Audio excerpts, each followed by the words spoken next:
सक्षम कार्यक्रमाअंतर्गत विद्यार्थ्यांना व्यावसायिक प्रकल्प तयार करण्यासाठी आपण प्रकल्पाच्या माध्यमातून काही निधी सहाय्य करणार आहोत. त्या संदर्भातील हा फॉर्म आहे जो आपल्याला भरून द्यायचा आहे. तर या फॉर्म भरण्यापूर्वी काही सूचना आपल्याला आहेत त्या व्यवस्थित आपण समजून घ्या.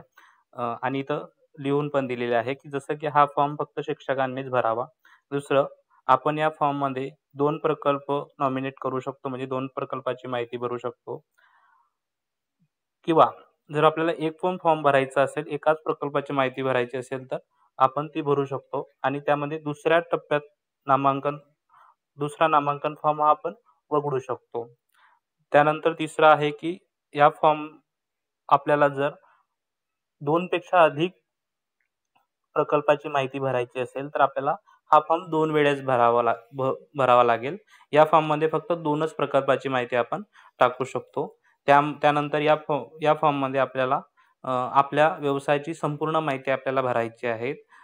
त्याचं नाव, त्याचं थोडंसं वर्णन आपल्याला करायचं आहे. त्यानंतर त्याचा एक व्यवस्थित चांगला फोटो आपल्याला अपलोड करायचा आहे. दुसरं लास्ट आहे, आपल्याला शिक्षकांना त्यांच्या बँकेची तपशील आपल्याला यामध्ये आणि फोटो द्यायचा आहे. हे झाल्यानंतर आपल्याला इथं नेक्स्ट करायचं आहे. इथं आपल्याला जिल्हा निवडायचा आहे. मी इथं अमरावती निवडलाय. तालुका निवडायचा आहे आपल्याला. मी तिवसा घेतलंय. त्यानंतर आपल्या तालुक्यातील आपल्या शाळेचं आपल्याला इथं नाव लिहायचं आहे. ते इंग्रजी भाषेत लिहायचं आहे आपल्याला. जसं की आपण प्रत्येक आठवड्याला प्रगती साधन फॉर्म भरतो, त्यामध्ये यादीमध्ये दिल्याप्रमाणेच आपल्याला ते नाव इथं लिहायचं आहे. त्यानंतर शिक्षकाचं नाव लिहायचं आपल्याला, ते पण इंग्रजी भाषेतच आपल्याला लिहायचं आहे. त्यानंतर आपला मोबाईल नंबर टाकायचा आहे. त्यानंतर आपला शाळेचा किंवा आपला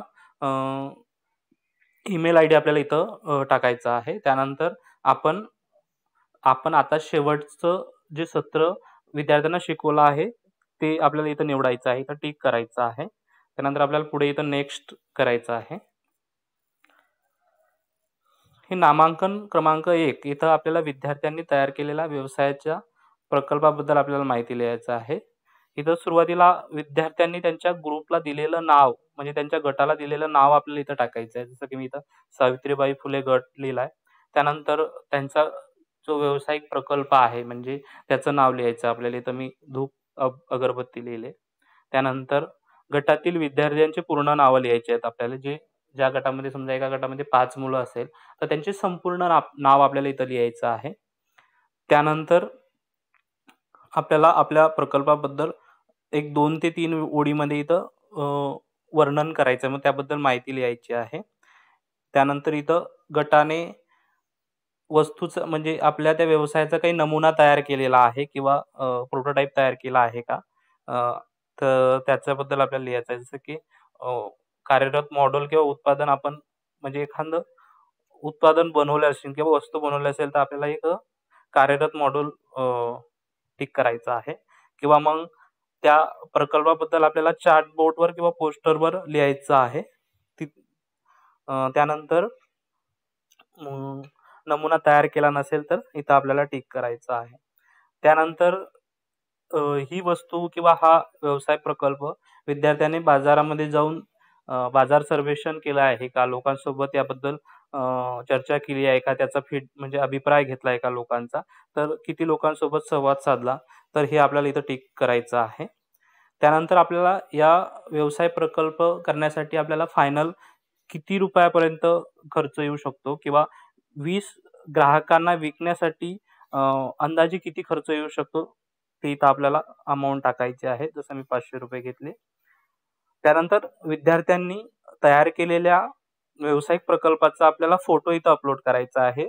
तो फोटो खूप चांगला असायला पाहिजे. जसं की समोरच्याला बघल्यानंतर ती वस्तूबद्दल पूर्ण समजून यायला पाहिजे की तिचं क्वालिटी कशी आहे, तो दिसायला कसा आहे. तर तो फोटो असा एकदम डार्क नसावा किंवा एकदम लाईट नसावा. व्यवस्थित फोटो काढून आपल्याला तो एकदम व्यवस्थित शेपमध्ये आपल्याला तो फोटो काढायचा आहे.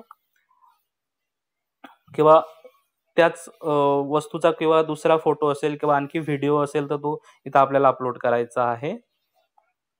आणखी इथं जर आपल्याला व्यावसायिक प्रकल्पाबद्दल आणखी काही माहिती सांगायचं असेल, तर इथं आपण ती टाकू शकतो. त्यानंतर आपल्याला पुढे जायचं आहे.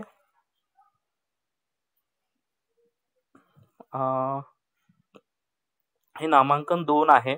जर आपल्याला 2 प्रकल्पाबद्दल माहिती टाकायची असेल, तर आपण ही माहिती इथं भरू शकतो. जर आपल्याला एकाच प्रकल्पाबद्दल माहिती द्यायची असेल, तर हा फॉर्म आपल्याला उघडायचा आहे. इथं पुढे जायचं आहे आपल्याला, नेक्स्ट करायचं आहे. त्यानंतर शेवटला फॉर्म आहे हा. यामध्ये आपल्याला शिक्षकांचे बँक खात्याची माहिती आपल्याला भरायची आहे.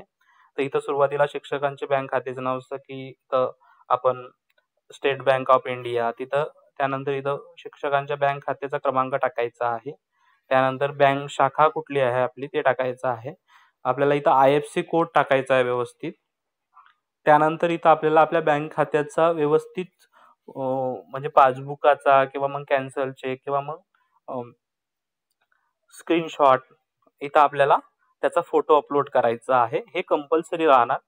त्यानंतर आपल्याला जर काही प्रश्न असेल किंवा काही सूचना असेल तर आपल्याला इथं लिहायच्या आहे. आणि बघा इथं स्टार ज्या प्रश्नापुढे स्टार दिलेला आहे ते कंपल्सरी प्रश्न राहतील. ते आपल्याला भरायचेच आहे.